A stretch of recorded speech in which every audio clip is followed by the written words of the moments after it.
No veteran that served our country should have to sleep alongside a freeway, or in a doorway, or under a bridge, or in the streets.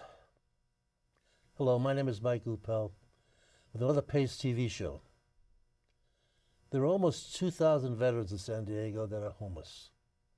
So many who gave so much and have so little. Is there any help for them? Well, here to answer that question and to discuss a new project called Affirmative Housing and it's Zephyr Affirmative Housing in San Diego. We have with us Jonathan Casillo and Taylor St. Clair. Is it St. Clair? Yes. Of PATH, P-A-T-H. Thank you both for being here. Thank you for having us. First off, what is PATH, P-A-T-H? PATH is an acronym for People Assisting the Homeless. We are a nonprofit organization that provides services to people who are experiencing homelessness. Our mission is to end homelessness for individuals, families, and communities. Wow, that's a big job. Now, you are regional director. I am. I presume that to be like the West Coast or... So regional director means that I'm responsible for our efforts in the San Diego region because PATH is actually a statewide organization. So it is a statewide thing rather than national. Yes. So Taylor, now you are also with PATH, but you serve at a different purpose or a different matter. What is that? So I'm the program manager of the Zephyr Permanent Supportive Housing. So I oversee the services provided at Zephyr.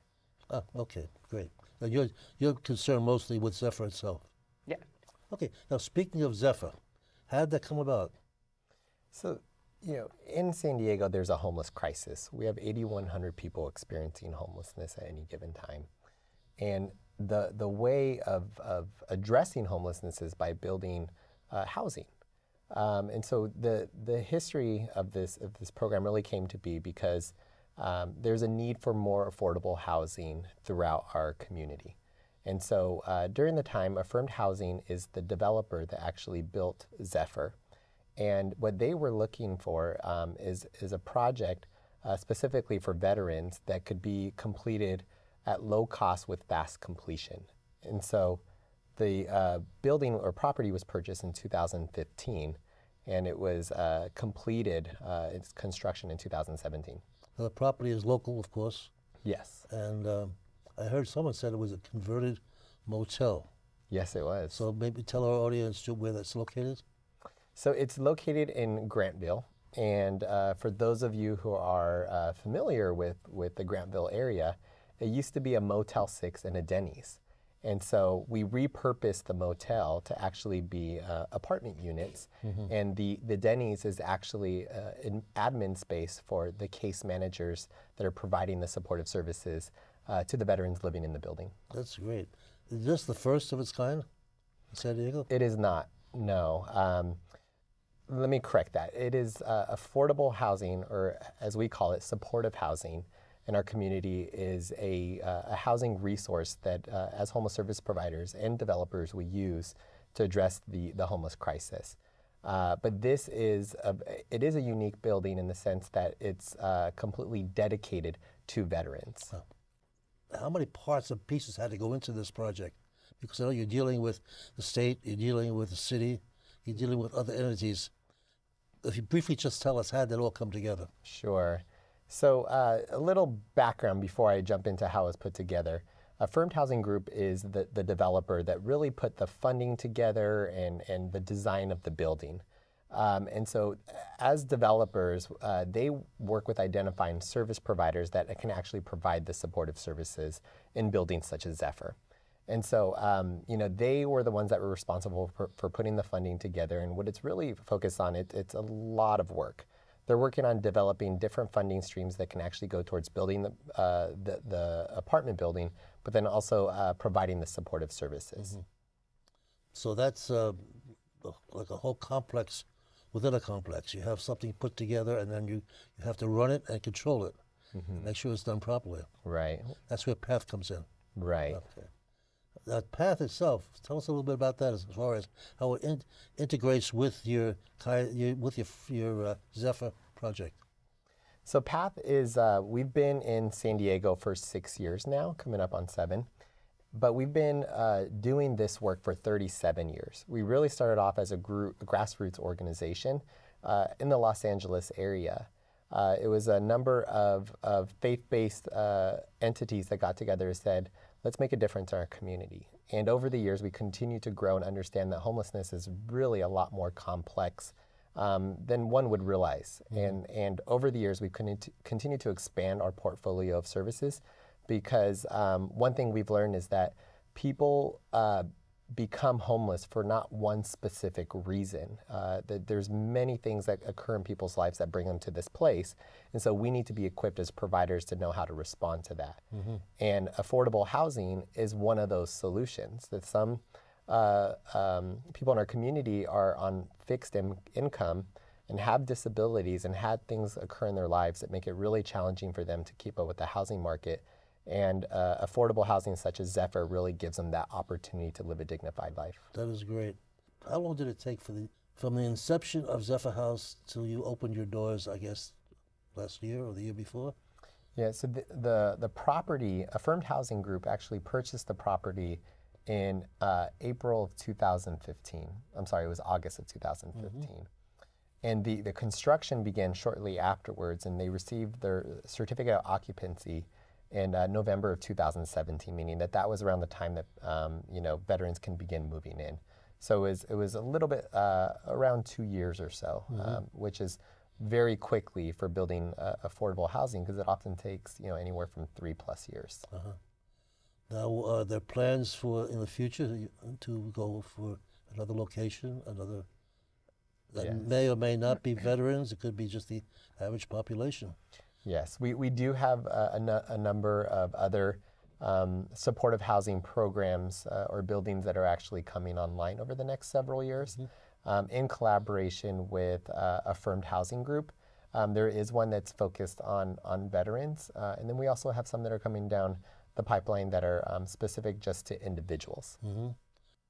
Now, we talk about all the entities that cause people to be homeless. You have maybe some bad choices made in their lives, maybe things that had nothing to do with. Are you apparently you're able to address all of these issues, whether it be alcohol, drugs, or mental illness, or anything like that? You provide all that service. That's correct, yeah. So that's one of the biggest questions that we often get is what causes people to become homeless?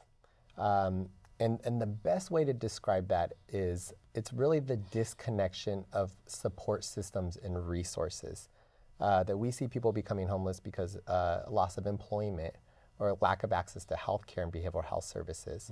And so once they're able to move into their own apartment, what our team does, Taylor's team, is they help them get connected to all those services that made it challenging for them to begin with, that they're able to get connected back to behavioral health and healthcare services, getting connected back to employment or getting some sort of income established. Well, tell us how does someone become an eligible resident at Zephyr House? Sure. So the basic eligibility is a veteran, obviously experiencing homelessness. There's other factors that go into it, but we use a coordinated system in our community where we're identifying the veterans that are in the most need in San Diego. So it's actually a community effort to identify those veterans. So that's part of what your mission is, so to speak. And in this particular case, you're focusing on veterans. Yes. Okay. And how many residents do you have? We have 84. 84. And are they all men? No, they are not. No, it's co-ed. I didn't know that for sure. We paid a visit to the establishment. It's really a beautiful place.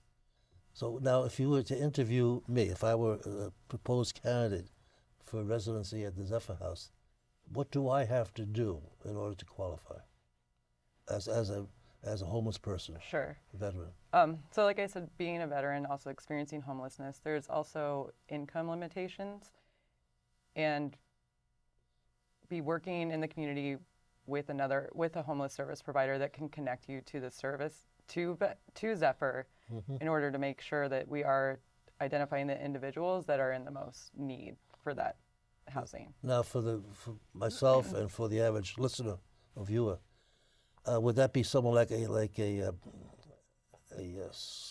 social worker, someone who works through a nonprofit? Yeah. Okay. And they would liaison with you as far as saying, this guy's eligible, he meets all the requirements. Is that am I correct? That's Yeah. that's basically it. Now you touched upon the income factor. Now that's something that I guess most people don't even think about. You figure if you're homeless, you have nothing, but that's not always the case, is it? They have a slight income. Oh, that's definitely not the case. A lot of our veterans experiencing homelessness are already receiving maybe SSI benefits or VA disability benefits, but that's still not enough money in our housing market for them to be able to afford a place on their own. Yeah, some of the people that I meet in my social life, and you talk about the problems in today's day and age in the community, the assumption is made that these people don't have any money at all.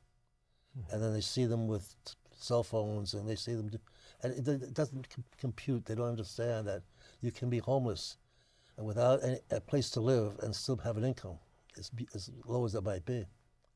So, yeah, okay, so we now established the fact that most homeless people, at least that you're dealing with, have some income. And a percentage of that income is concerned as far as Zephyr? So what their income is taken into consideration for their eligibility, and then what they pay in their rent is equivalent to what their income is. So they pay 30% of their income for their rent. So like great example, you have somebody who is on disability, or maybe they're receiving some compensation for the VA for being a veteran.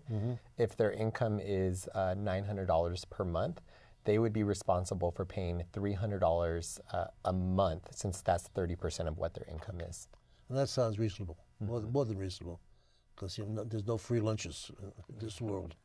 So now, how do you deal with, or do you deal with, I'm sure you do it in your own way, people with addictions, for lack of a better term, people who have an alcohol problem or have had an alcohol problem or narcotics or have anger issues and all of that. These are sensitive areas that you need specialized people to deal with, and I'm sure you do that. Yeah, so actually just like from a general sense, the reason why people tend to use substances is a means of coping with whatever it is they have in their lives. And a lot of us who are not homeless actually do that, whether it's having a beer or having a glass of wine, because it helps kind of release some stress or anxiety, whatever it is that's going on in your life. Oftentimes when people are unable to get access to health care or behavioral health services, there's pain that they're experiencing, whether it's physical or whether it's mental. And so sometimes substances become a means of medicating that pain. And so I think sometimes what's challenging is that when they're on the streets, then it requires for them to up that medication. And so when we begin to work with people and they move into their apartments, it's the first opportunity that they get to not have to rely on substances. And so we get to work with them to help them get connected to resources that are going to address those needs in a more healthy and effective manner. Now, assume there's a period of adjustment for some of these men and women who have to abide by certain rules and regulations that did not apply on the street. They were pretty much on their own. And is that something you're dealing with as well, as far as people have to kind of adapt to what Zephyr's doing and how they do it? Right. Yeah, so they do sign a lease just like all of us do. And the lease does require for them to be a good tenant. And so, part of the role that Taylor and her team have is making sure that they're paying rent on time, that they're following the obligations written in the lease, and supporting them through that process. Because you're right, it is a really big change when you're not having to think about paying rent on a daily basis or even going grocery shopping and how to budget your money that way. So now, as far as the everyday activities, say from in the morning, what starts to happen at Zephyr House? Do we get a bugle call saying, reveille, it's time to get up, folks?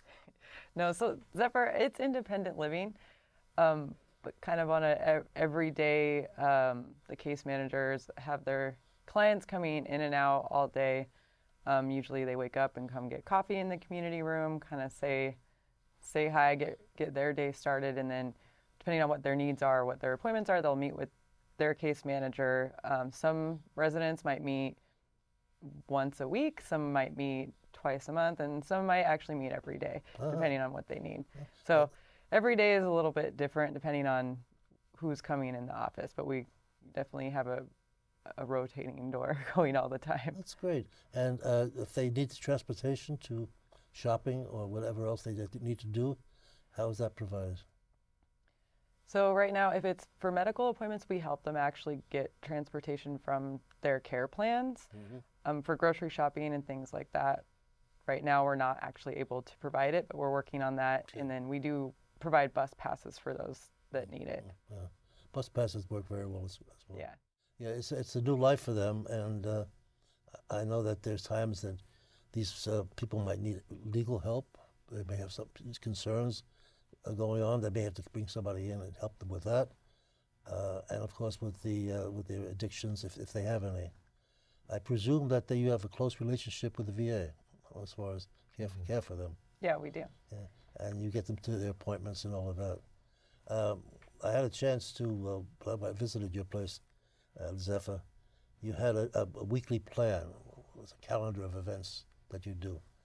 And I thought it was very interesting. It's some of it was like cooking classes and stuff like that, and others were toward behavioral situations that might arise. Yeah.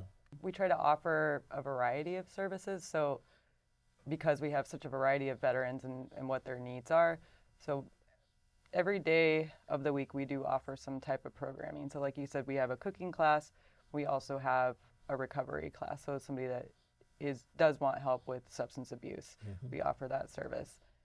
And the social functions also? Yes, we definitely have lots of social functions. And we've had a lot of outreach from the community that has come in and actually helped with those social functions and provided food and parties for the residents. Yeah, I want to touch on that. I'm glad you mentioned it. Sometimes you have situations in a community where, not in my backyard, fella, I don't want this, all those people were there. But I was pleased to hear that your situation was somewhat different. The community kind of opened their arms and embraced you guys and worked with you. And I think it was like the flags behind us, I think were donated by the Ascension Lutheran Church in your area. And there were gift bags made, gifts to the veterans. So I think that was very good. That is great. And speaking of the individuals, we had a delightful time with two of your people, two of your residents.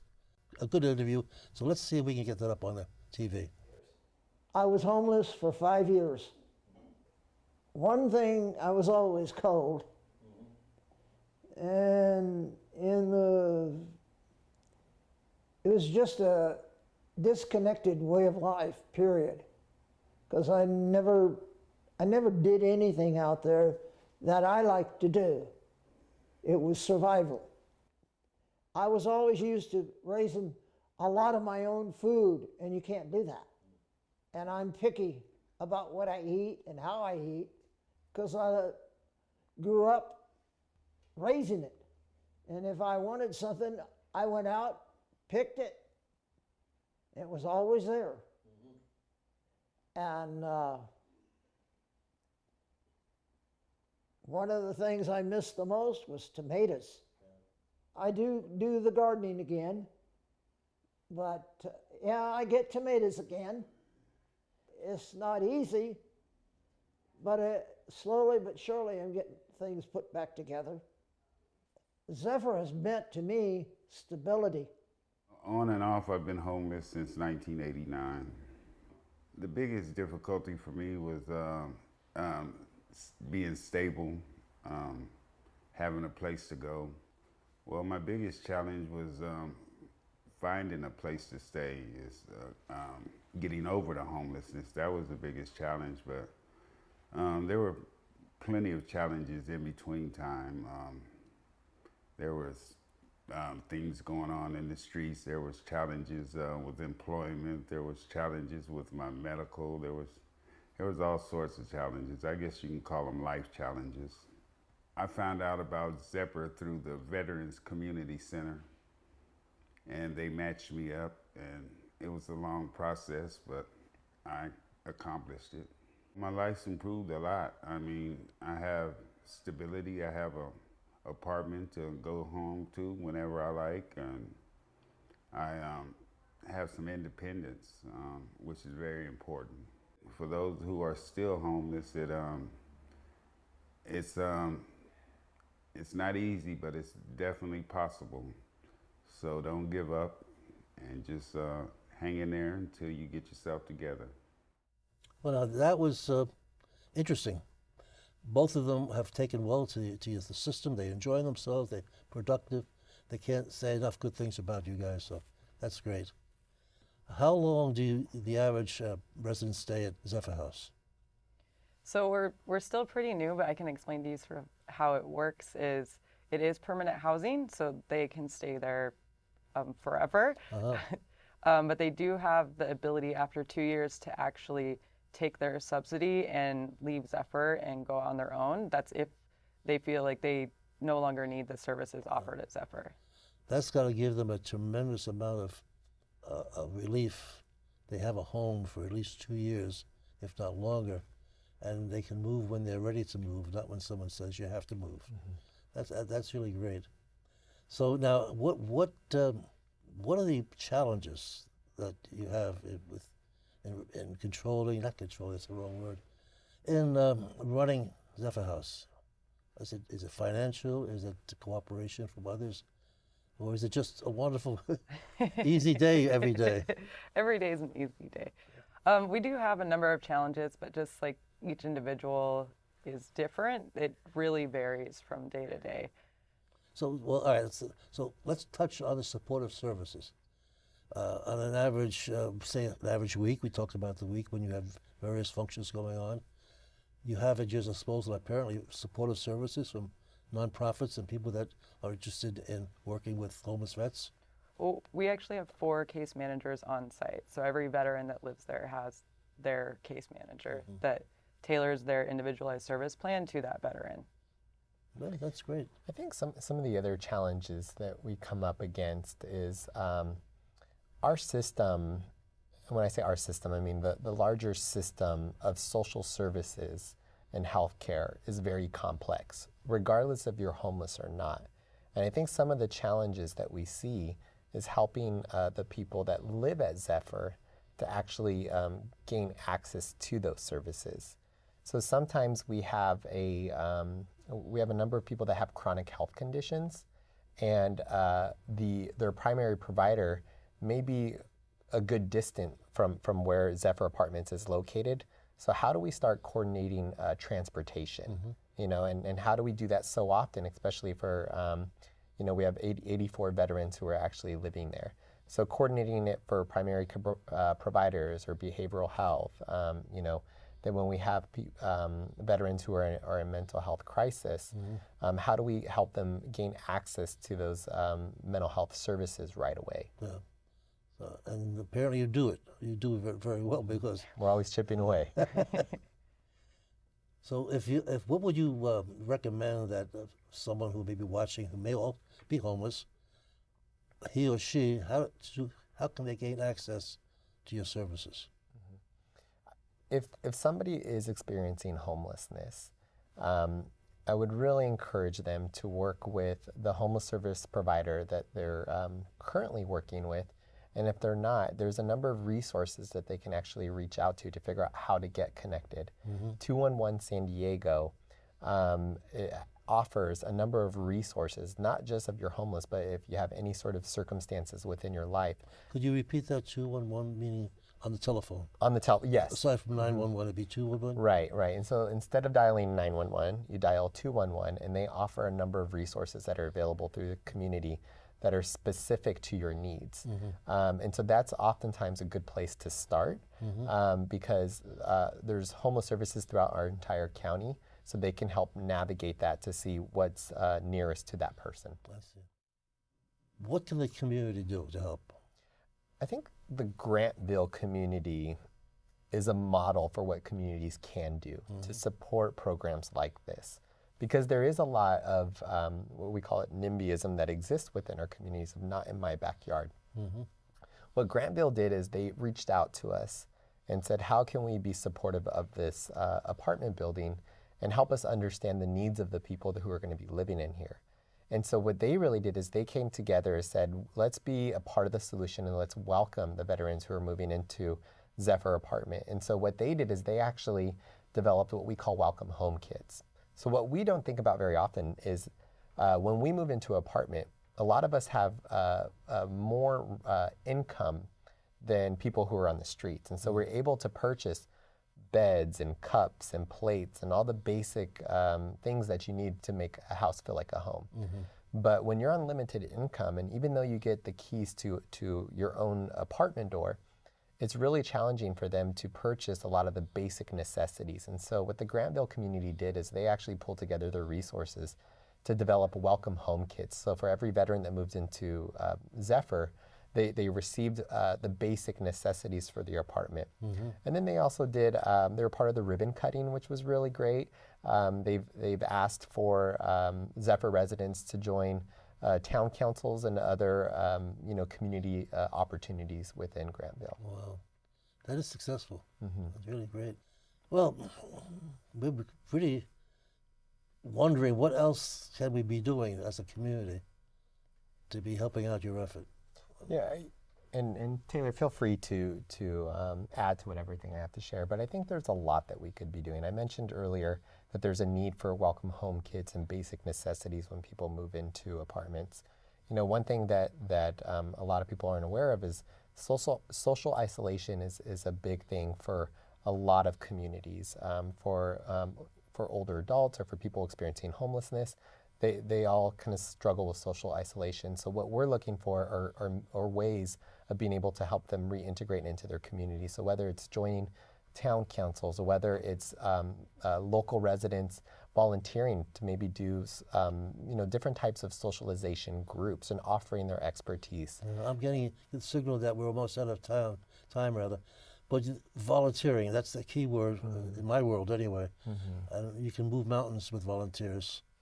And I would advise any volunteer out there, any potential volunteer, any viewer that would like to get involved in this wonderful, wonderful project to pick up a phone, give them a call, and before we let you go, your telephone number and also your website.